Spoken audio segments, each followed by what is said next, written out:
Plas Brenin started life in 1955. At that time, the Central Council for Physical Recreation was casting around looking for a good venue for a recreation centre. And people like John Hunt of Everest fame and John Disley, famous Olympian athlete, were involved in looking for a suitable venue, and they looked at venues in the Lake District and in North Wales, and they came upon a hotel, the Royal Hotel, that was for sale, bought it, changed the name, translated the name to Plas Brenin, and that was the beginning. And at that time there was a great push to involve people in hill walking and rock climbing and canoeing. They were new activities, as it were, and they were trying to encourage people out of the cities to take part in recreation outdoors.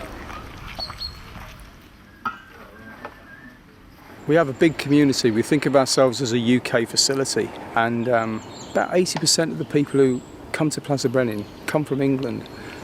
So our impact is far and wide, and of course many of the people that we train as leaders and coaches, they go back into England where they train other people. So we do have a wide impact.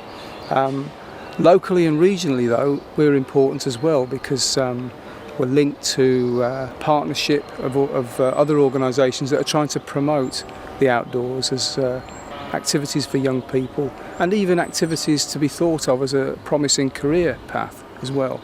So we link with other statutory bodies and local authorities in trying to make sure that people see Plas Brenin as a contributor in the region.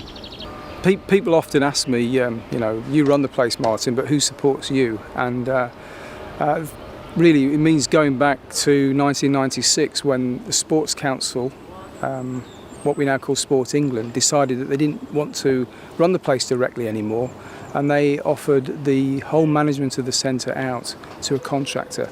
And at that time, the British Mountaineering Council, Mountain Leader Training UK and Mountain Leader Training England got together and set up a charitable company called the Mountain Training Trust.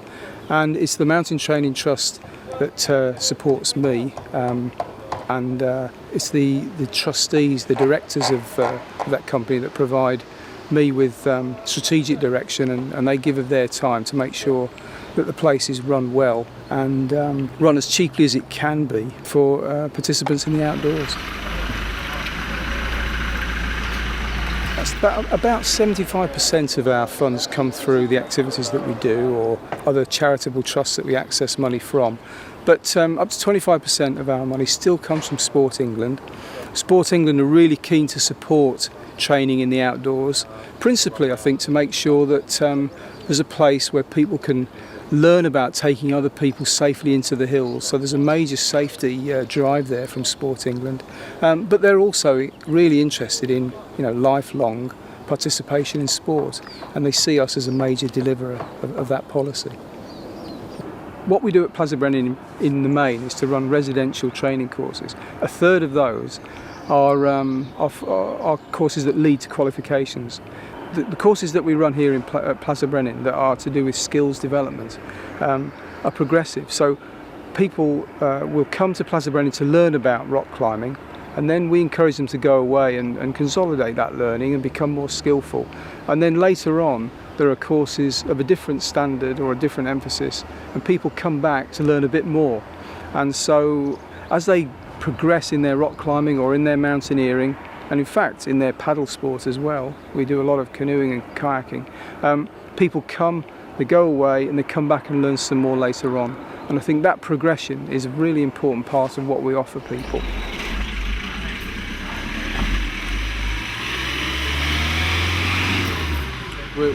We are really well known as a rock climbing centre, but we provide an awful lot of mountaineering skill and training and navigation courses, and of course these days modern applications like GPS, people need to be taught how to use those things, so those sorts of courses are laid on as well.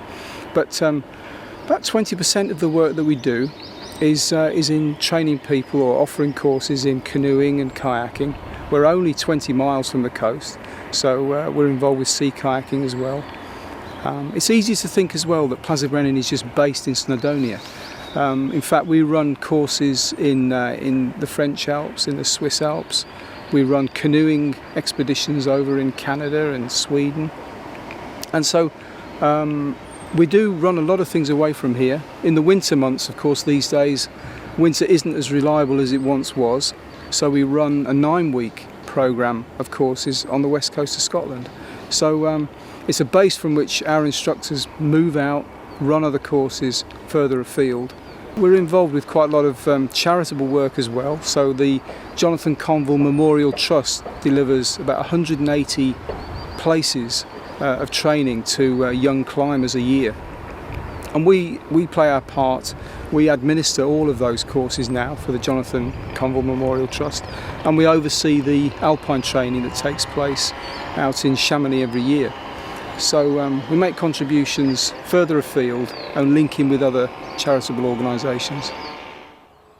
It's easy to think of an outdoor centre as a kind of bunkhouse, but Plas Brenin was a hotel, and a lot of money has been put into making sure that it's up to modern standards. So we can accommodate, at the moment, 70 people in ensuite bedrooms, sort of hotel standard accommodation, and within the year that will increase to 85 beds.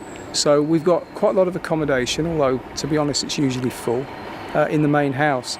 And then we have accommodation for another 30 in bunkhouse type accommodation. So it's not uncommon to have 100 guests staying overnight most days of the week.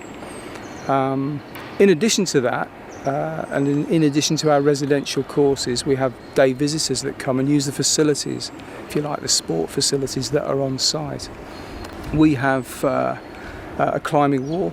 In fact, we have 2 climbing walls, one that's specifically designed for teaching novices and teaching about technique for climbing. But we have a main climbing wall that is open to the public, really good for bouldering and good for leading. We have a rolling pool. That's really good facility because it allows us to run canoeing courses through the year, teaching people about getting out of boats right through the middle of winter when you wouldn't want to do it on the lake. We have a ski slope, which is a useful introductory activity facility, but it's also great as a community facility as well. So people come from around the area to use it. It's good to have. And then outside the building and just off the site, we've got 2 very good pieces of water, a local river, and then of course you can literally walk to the crags and walk onto the hills from our doorstep. We are probably the biggest employer away from the North Wales coast in this area. We have quite a community. There's about 80 people that work on site. About 40 of those are instructors. So we run a program 7 days a week, and as I say, some of it away from here. So there's a lot of work for instructors.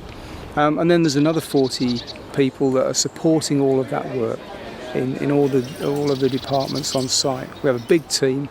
I'm really fortunate. I've got a great team of people that work, pull together, and do their best to make sure that when people visit, they have a really good time.